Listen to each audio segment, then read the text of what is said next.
everyone, welcome to the channel of KV Teachers Guild.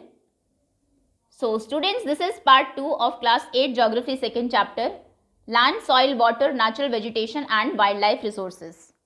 इस chapter की part 1 video में हमने फर्स्ट टॉपिक लैंड कवर कर लिया है. हमारा अगला टॉपिक है सॉइल, मिट्टी. The thin layer of grainy substances covering the surface of the earth is called soil. Earth धरती के सरफेस के ऊपर जो एक ग्रेनी यानी कि दानेदार सब्सटेंस की पतली सी लेयर है उसे हम सॉइल बोलते हैं. It is closely linked to land और ये लैंड ज़मीन से बहुत क्लोजली लिंक्ड है.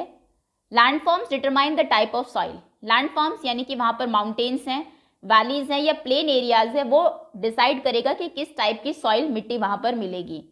Soil is made up of organic matter, minerals and weathered rocks found on the earth.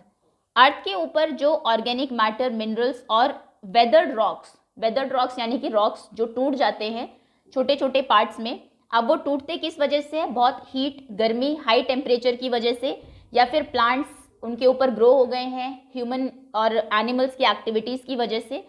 So rocks जब टूट के ये ग्रेनी सब्सटेंस बनाते हैं उन्हीं से ही सॉइल बनती है. This happen through the process of weathering. ये वेदरिंग प्रोसेस से बनती है. वेदरिंग का प्रोसेस यही है, गिवन भी है आपको. Weathering means the breaking up and decay of exposed rocks. Rocks पत्थरों का ब्रेक होना, टूटना, या फिर डीके यानी कि लूज हो जाना बाय टेम्परेचर चेंजेस. टेम्परेचर में चेंज होने की वजह से, फ्रॉस्ट एक्शन, बर्फ की वजह से, या फिर प्लांट्स, पौधों की वजह से, एनिमल्स एंड ह्यूमन एक्टिविटीज़ की वजह से.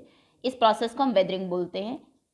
The right amount of minerals and organic matter make the soil fertile. अभी मिट्टी बन जाएगी पत्थर के टूटने से, और उसमें जब मिक्स होते हैं मिनरल्स एंड ऑर्गेनिक मैटर वो सॉइल को फर्टाइल बनाते हैं. प्लांट्स इस पर ग्रो होते हैं, क्रॉप्स ग्रो होती है. नेक्स्ट टॉपिक है landslides. Landslides are simply defined as the mass movement of rock, debris और अर्थ डाउन अ स्लोप. एक स्लोप यानी कि किसी ढलान वाली जगह से जब रॉक्स, पत्थर या फिर डेब्रिस, मलबा या फिर अर्थ का मास मूवमेंट होता है, बहुत ज़्यादा अमाउंट में ये नीचे आ जाती है, उसे हम लैंडस्लाइड बोलते हैं. They often take place in conjunction with earthquakes, floods and volcanoes. अभी ये अपनी आपसे नहीं आती. मान लीजिए किसी ऐसी जगह पर जहाँ पर ये स्लोपी एरिया है, इसके ऊपर अर्थक्वेक, भूकंप आ गया है, फ्लड, बाढ़ आ गई या फिर वोल्केनिक इरप्शन हुआ है, उसकी वजह से लैंडस्लाइड होता है. A prolonged spell of rainfall can cause heavy landslides. बहुत लंबे टाइम तक जब बारिश होती है उसकी वजह से heavy landslides होते हैं. That can block the flow of river for quite some time. जो कि आसपास से अगर कोई नदी बह रही है तो उसके फ्लो को भी रोक देते हैं, मलबा अगर यहाँ पर बीच में गिर गया है.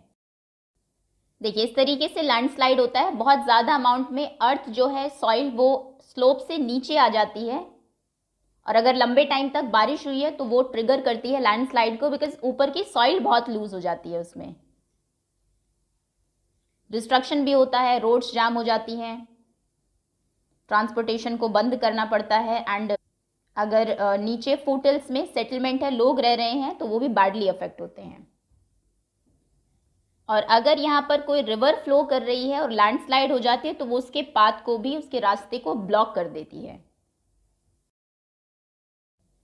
Now the formation of river blocks can cause havoc to the settlements downstream on its bursting.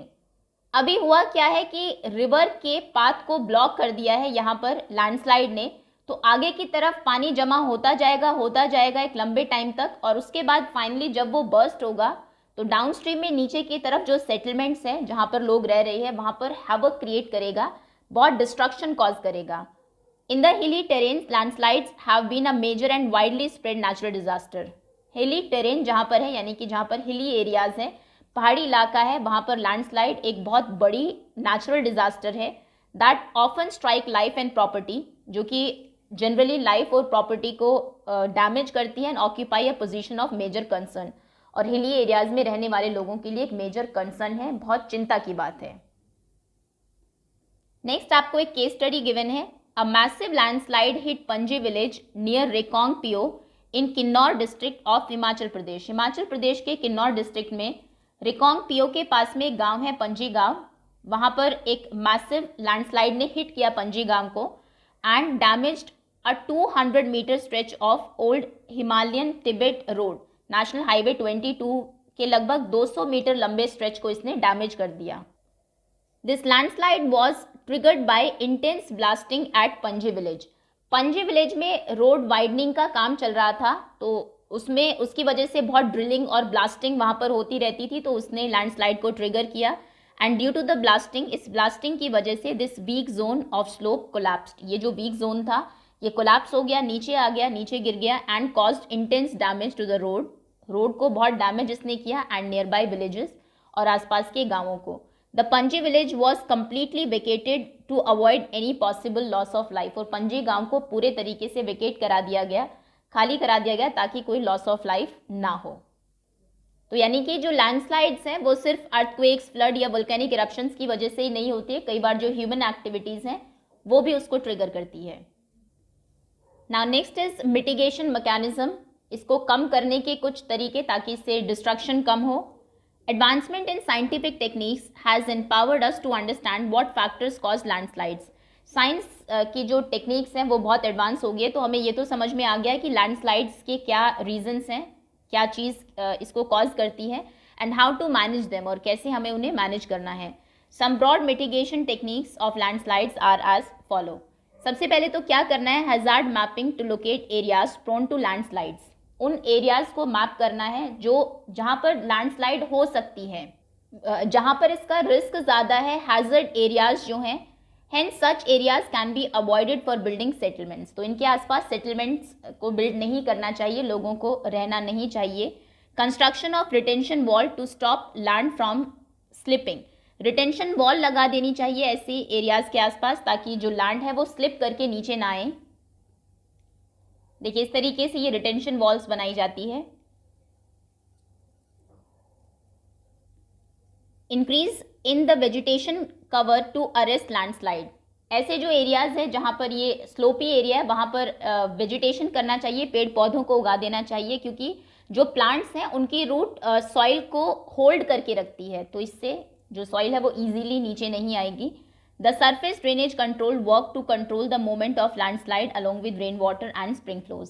Spring जो वहाँ से बहते हैं या फिर रेन वाटर के साथ कई बार जो मिट्टी नीचे आ जाती है, फिर उसकी वजह से जो लूज हो जाती है सॉइल और फिर लैंडस्लाइड होता है, वो ना हो, उसके लिए प्रॉपर ड्रेनेज सिस्टम बनाना चाहिए, वहाँ पर नालियाँ बनानी चाहिए ताकि पानी आसानी से नीचे आ सके। ओके, तो इस तरीके से हम जो इससे डिस्ट्रक्शन होता है उसको कम कर सकते हैं। खैर, हम टॉपिक पढ़ रहे थे सॉइल का। यहाँ पर आपको सॉइल प्रोफाइल की एक पिक्चर गिवन है, यानी कि सॉइल की डिफरेंट वर्टिकल लेयर्स। हर लेयर का अपना अलग texture, feel, colour, chemical composition होता है। सबसे ऊपर है top layer with humus and vegetation. उसके नीचे है सब soil with sand, silt and clay.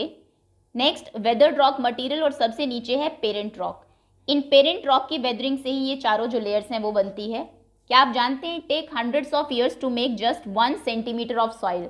सिर्फ 1 सेंटीमीटर सॉइल बनने में कई सौ साल लग जाते हैं, इसलिए कहा जाता है कि सॉइल को इरोड होने से बचाना चाहिए, वेजिटेशन मैक्सिमम करना चाहिए। Next is factors of soil formation. Soil formation के कौन से फैक्टर्स हैं, सॉइल का कलर क्या होगा, उसकी थिकनेस कितनी होगी, कितनी वो फर्टाइल होगी, इसमें कौन से इंपॉर्टेंट फैक्टर्स रोल प्ले करते हैं। So the major factors of soil formation are nature of the parent rock and climatic factors. Parent rock कैसा है और क्लाइमेटिक फैक्टर्स दो मेजर फैक्टर्स हैं जो सॉइल के फॉर्मेशन में इंपॉर्टेंट रोल प्ले करते हैं। बाकी दूसरे फैक्टर्स हैं topography, role of organic material and the time taken for the composition of soil formation, कितना टाइम लगा है उस सॉइल को बनने में। All this differ from place to place, और ये प्लेस टू प्लेस डिफरेंट है, इसलिए place to place type of soils भी डिफरेंट है। सबसे पहले बात करते हैं पेरेंट रॉक की। Parent rock determines colour, texture, chemical properties, mineral content and permeability. Parent rock से ही डिसाइड होता है कि उसका कलर कैसा होगा। आपने रेड सॉइल सुना है, गोवा में मिलती है। देन ब्लैक सॉइल होती है जो कि कॉटन की प्रोडक्शन के लिए बहुत अच्छी है। तो कलर डिसाइड करता है पेरेंट रॉक, उसका टेक्सचर, उसका फील कैसा होगा, केमिकल प्रॉपर्टीज क्या होगी, मिनरल्स कितने होंगे, मिनरल कंटेंट क्या होगा, परमिएबिलिटी यानी कि उसके पार्टिकल्स का साइज क्या होगा, और वाटर को कितना वो अब्जॉर्ब कर पाएगी, ये सभी पेरेंट रॉक डिसाइड करते हैं। Next is climate, temperature, rainfall influence, rate of weathering and humus formation. High temperature और रेनफॉल इंक्रीज करती है डिग्री ऑफ वेदरिंग को। जितना ज़्यादा टेम्परेचर होगा, गर्मी होगी और बारिश होगी, उतनी ही जल्दी जो रॉक है वो ब्रेक डाउन होगा, टूटेगा। तो rate of weathering and humus formation, pH decrease होता है जितनी ज़्यादा बारिश होती है, तो ये दोनों ही चीज़ें क्लाइमेट अफेक्ट करता है। Next is relief. रिलीफ यानी कि उस अर्थ के सरफेस की जहाँ पर सॉइल बन रही है उसकी क्या फिजिकल प्रॉपर्टी है, किस ऑल्टीट्यूड पे, कितनी हाइट पे वो सिचुएटेड है और स्लोप कैसा है, ये डिटरमाइन करता है एक्यूमुलेशन ऑफ सॉइल, कि कितनी सॉइल एक्यूमुलेट होगी। जितना ज़्यादा स्लोपी होगा उतना ही कम सॉइल एक्यूमुलेशन होगा। अगर फ्लैट है बिल्कुल तो जितना भी रॉक है वो एक्यूमुलेट होता जाएगा एक के ऊपर एक। Next, flora, fauna and micro organism. Flora यानी कि कितने प्लांट्स और एनिमल एक्टिविटीज़ कितनी हैं उस पेरेंट रॉक के ऊपर, ये अफेक्ट करती है रेट ऑफ ह्यूमस फॉर्मेशन को। टाइम डिटरमाइन करता है थिकनेस ऑफ सॉइल प्रोफाइल की, उस सॉइल प्रोफाइल की थिकनेस कितनी होगी, कितना टाइम लगा है उसको बनने में। ओके, तो ये 5 फैक्टर्स हैं सॉइल फॉर्मेशन के, इंपॉर्टेंट है। Parent rock, relief, climate, flora, fauna and micro organism and time. Next topic is degradation of soil and conservation measures. Soil का डिग्रेड होना और किस तरीके से उसको कंजर्व किया जा सकता है, उसको बचाया जा सकता है। Soil erosion and depletion are the major threats to soil as a resource. Soil का इरोड होना, पानी के साथ बह के चले जाना, और डिप्लीट होना, डिप्लीशन यानी कि एक तरीके से फर्टिलिटी रिमूव तो कर ली जाती है लेकिन उसको रिप्लेस नहीं किया गया है, उसकी जो क्वालिटी है वो कम हो रही है। ये दो मेजर थ्रेट्स हैं सॉइल एज अ रिसोर्स के लिए। Both human and natural factors can lead to degradation of soil. दोनों ही फैक्टर्स इसके लिए जिम्मेदार है, human factors and natural factors. Factors which lead to soil degradation are deforestation, forest को कट किया जा रहा है। ओवर ग्रेजिंग, एक पार्ट पर ग्रेजिंग एक्टिविटीज़ जो है वो ज़्यादा हो रही है, जो जितनी उसकी कैपेसिटी है उससे ज़्यादा एनिमल्स को चराया जा रहा है। Over use of chemical fertilisers and pesticides को ज़्यादा यूज़ किया जा रहा है खेतों में फार्मर्स के द्वारा। Rain wash and landslides and floods. Some methods of soil conservation are listed below. नीचे कुछ मेथड्स आपको गिवन है जिससे हम सॉइल को कंजर्व कर सकते हैं। सबसे पहला तरीका है mulching. The bare ground between plants is covered with a layer of organic matter like straw. Plants की लाइंस के बीच में जो खाली जगह है उसको किसी ऑर्गेनिक मैटर जैसे कि स्ट्रॉ से ढक दीजिए, जिससे कि जो सॉइल मॉइस्चर है वो उड़े ना, वो रिटेन रहे उसमें। ये देखिए, प्लांट्स की लाइंस के बीच में जो जगह बच गई है, खाली ग्राउंड है, उसको घास फूस या फिर स्ट्रॉ से ढक देते हैं जिससे कि नमी जो है ज़मीन की वो बनी रहे। इसको बोलते हैं mulching.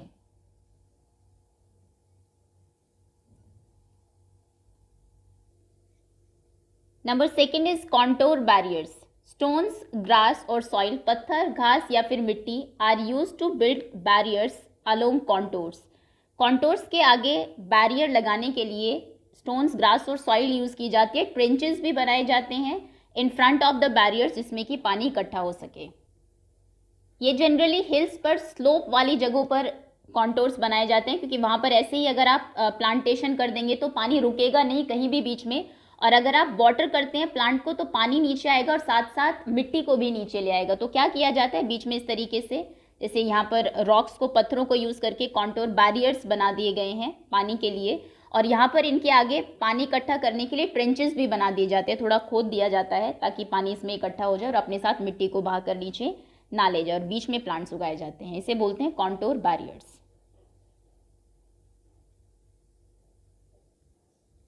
Next is rock dam. Rocks are piled up to slow down the flow of water. Rocks को पाइल अप कर दिया जाता है, इकट्ठा कर दिया जाता है, जिससे कि वाटर का जो फ्लो है वो थोड़ा सा स्लो डाउन हो जाए।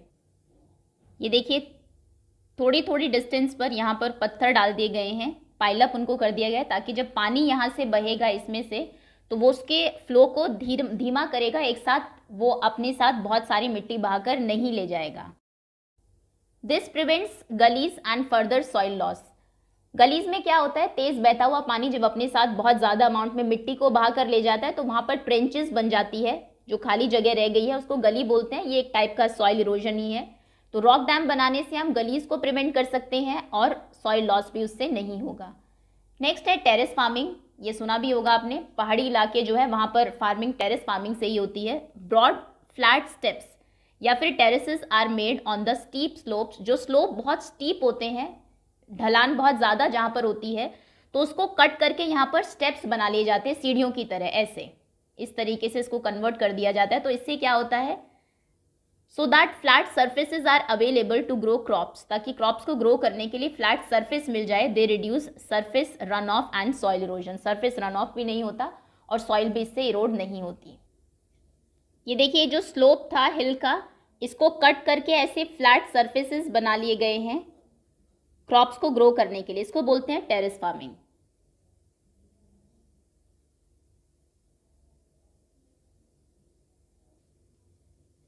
Number 5 is intercropping. Different crops are grown in different rows and are sown at different times to protect the soil from rainwash. एक टाइम पर कोई फसल आपने उगाई, मान लीजिए पूरे फील्ड में एक ही टाइप की क्रॉप है, जब उसको काटेंगे तो लैंड बिल्कुल खाली हो जाएगी, उसके बाद सॉइल जो है इरोड होना स्टार्ट हो जाती है. तो होगा क्या, इसमें इंटरक्रॉपिंग में डिफरेंट क्रॉप्स उगाई जाती है ऑल्टरनेट रोज में. यहाँ पर एक अलग क्रॉप है, यहाँ पर दूसरी रो में दूसरी क्रॉप है और अलग अलग टाइम पे उगाई जाती है, ताकि जो ज़मीन है वो कभी भी खाली ना रहे और सॉइल रेन में वॉश ना हो. Number 6, contour ploughing. प्लॉ जब करते हैं, खेत में जुताई करते हैं, तो वो कॉन्टोर के पैरेलल करते हैं. Ploughing parallel to the contours of a hill slope to form a natural barrier for water to flow down the slope. मान लीजिए ये आपका स्लोप है, तो इसमें जो प्लॉइंग आप करेंगे, खेत को जब जोतेंगे तो ऐसे ना करके इस तरीके से उसको प्लॉ करेंगे, ताकि यहाँ पर नेचुरल एक बैरियर बन जाए पानी के रुकने के लिए. देखिए यहाँ पर जो स्लोप होगा वो ऐसे होगा ऊपर से नीचे की तरफ, जो ढलान होगी, तो उसी के कॉन्टोर में ही यहाँ पर प्लॉइंग की गई है और वैसे ही फसल भी उगाई गई है. इसे बोलते हैं contour method of ploughing. Contour ploughing.